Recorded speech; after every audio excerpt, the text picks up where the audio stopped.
Yo, what's up, guys? My name is Matthew. I run Shining Mana Collectibles. If you're not familiar, new to the channel, I run an eBay store, TCG player store, and a vendors mall booth, the local vendors mall right here in Heflin, Alabama.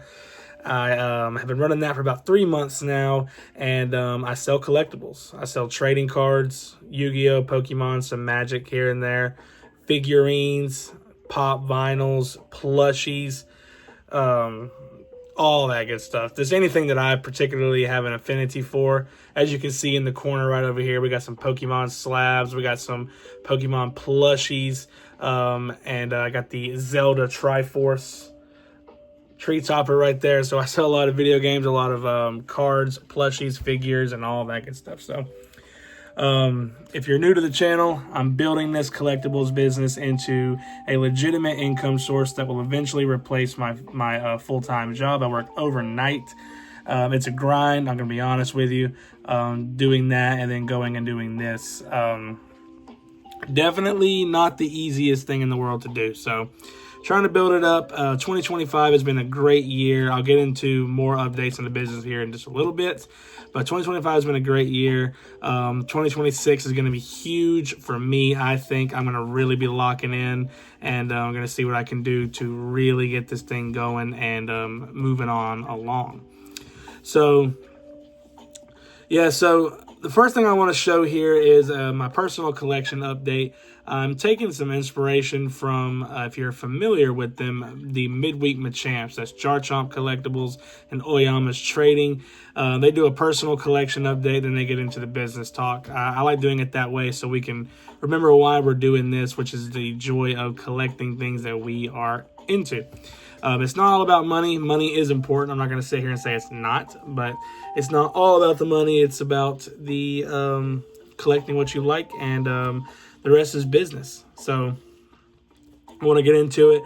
I did end up picking up 2 brand new Ultra Pro binders. I will try and link these in the description below for you guys so you can check them out if you're interested. I got recommended them on a subreddit for card collecting or something like that. I was looking for a good binder, and these are fantastic binders. I bought 2 of them. I got a red and a green one right now. These are Ultra Pro. I believe they're called EL or something like that, Ultra Pro EL binders. The only logo they have is that logo on the bottom right there. Everything else is very minimalistic, and I'm a big fan of that. They feel really nice, almost like fox leather. They have a zipper on them to make sure your cards are safe and they don't slide out of the binder. I don't really like the strap binders all that much. Much bigger fan of the zipper. So these are really, really durable and sturdy. They hold like 480 cards, and raw cards, not top loaders or slabs, but raw cards. That's what I collect. Yeah, really, really nice binders from Ultra Pro. I was really happy with them. I'm not affiliated with them or anything like that, but really, really solid. So I'll show you guys the green one as well. Really, really, really nice green. Same size, same binder as the red one, just a green color. So the red one has Team Rocket, Gym Heroes, Gym Challenge, and one other set that I think there's another set. No, actually, I think it's Team Rocket, Gym Challenge, and Gym Heroes, because Gym Challenge and Gym Heroes are pretty big sets. They have like 130 cards a piece or something like that. The green binder has base set 2, jungle, and fossil. Because jungle and fossil are smaller sets, about 64, 62 cards a piece.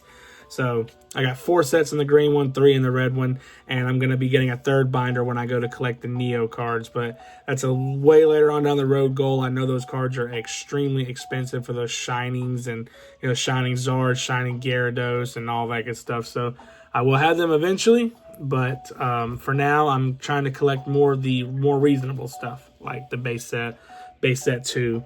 Not first edition or anything like that, just unlimited edition. Nothing too damaged. I just want good binder copies, moderate plate, light plate stuff. So aside from that, I do have the Yu-Gi-Oh binder as well. If you guys have seen this on the channel, I've had the same binder for quite some time. It's got the Magic Karibo artwork. Really, really big fan of this. I love Karibo cards, and I'm going to actually show you guys 2 personal collection cards I have right now. One is a recent pickup and one I've had for quite a while now. Recent pickup right here. This is a Team Rocket Unlimited Edition Hollow Foil Dark Arbok. Probably my favorite set of all time is Team Rocket. I absolutely love the artwork in this set. I think it's just astounding. My favorites in that set are probably going to have to be like, I really like, obviously, the Dark Zard, Dark Blastoise. You know, those are really cool cards. I also like the Coughing artwork and the Slowpoke artwork. I think those two are just phenomenal artworks for Pokemon cards. I really like the style.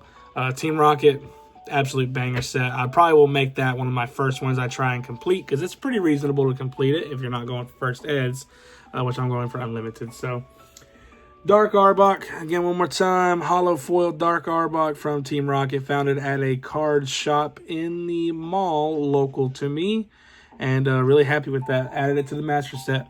Second card is out of the Yu-Gi-Oh binder. It is a Metal Raiders. You probably might not be able to see it with the camera all that well, but this is a Metal Raiders first edition faded Karibo. This is a faded card.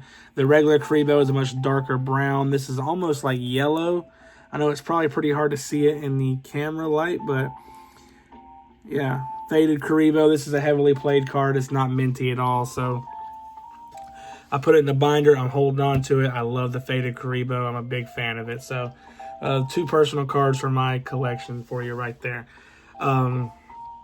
We're trying to master set WotC cards, and we're trying to collect any classic Yu-Gi-Oh card that I like.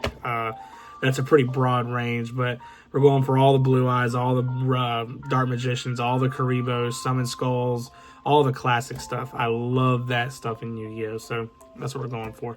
Really cool stuff. I'm really happy with what I'm collecting. I'm trying to be a little more intentional with it so I don't just collect a whole bunch of stuff. And I like keeping them in the binders. They look really nice to flip through, and it's a huge blast of nostalgia, and I'm really happy with it. So, moving on, business update. First, I'm going to go into a one what sold, so you guys can be on the lookout for something if you sell collectibles or trading cards specifically. What sold on my eBay was a Lord of D misprint card from BPT. I believe it was 2003 Collector's 10. Lord of D misprint with the reverse foil. If you guys are not familiar, I wish I had a reverse foil here to show you, but I don't think I have one on hand. They sell pretty quickly for me, so if you're unfamiliar, the reverse foils, they go from the left to right. They go from left to right instead of right to left. Look up a video of reverse foil differences, or I'll make a video here soon about the difference, but that sold for $40 in light played condition. Just a nice binder copy. My customer got a great deal on it. They're going to put it in their binder probably and enjoy it for years to come, hopefully. Lord of D reverse foil misprint from BPT Collector's 10. All those foils have reverse foil misprints, so you need to look out for that.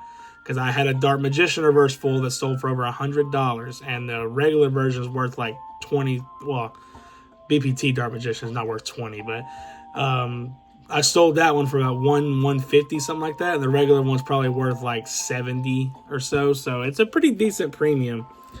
Look up the reverse foil BPT cards if you're not familiar. They're really gorgeous. They're pretty cards. Some of them have hollow bleed, makes them a little more desirable.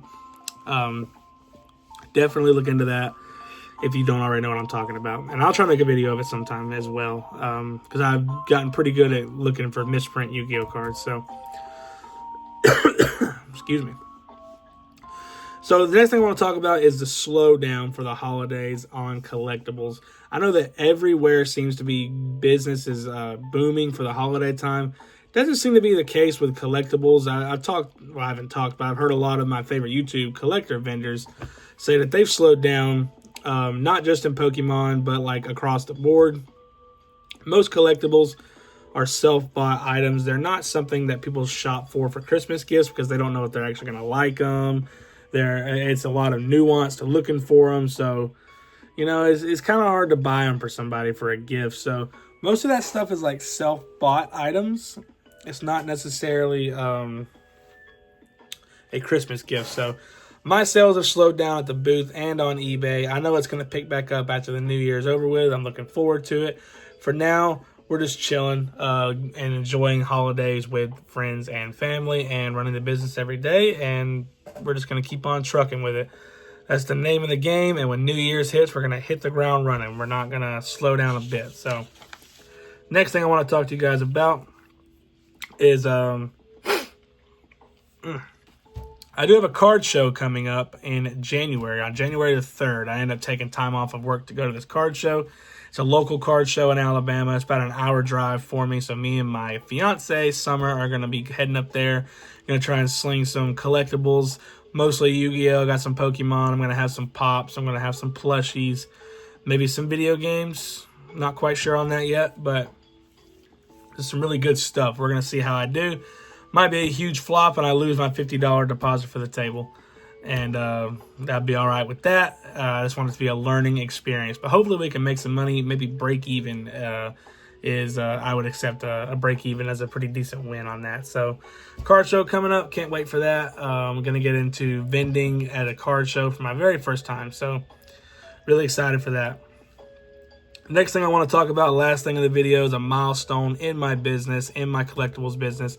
I am $120 away from being completely deleveraged, no borrowed capital at all for this collectibles business. I've been borrowing capital from like Cash App loans and stuff like that for about a year now, and it has worked really well as far as getting me the inventory I needed to build.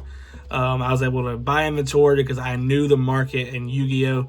I was able to buy these cards, flip them, and repay the loan very, very quickly and rinse and repeat. I'm looking to get deleveraged now, at least for a while, because I'm really getting tired of having the debt over my head. It just makes me nervous. I want to be back to a cash flow free state.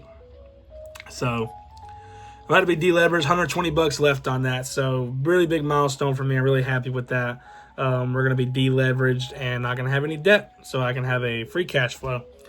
Really big milestone for me. And it's been quite a journey with the leveraging money, and I'm not going to say I would never do it again, but I am really trying to, like I said, trying to eliminate debt from the business because it just makes me so nervous to have it. Debt personally and business, I don't like having it, but I mean, sometimes you got to do what you got to do, but I'd rather not have it. So,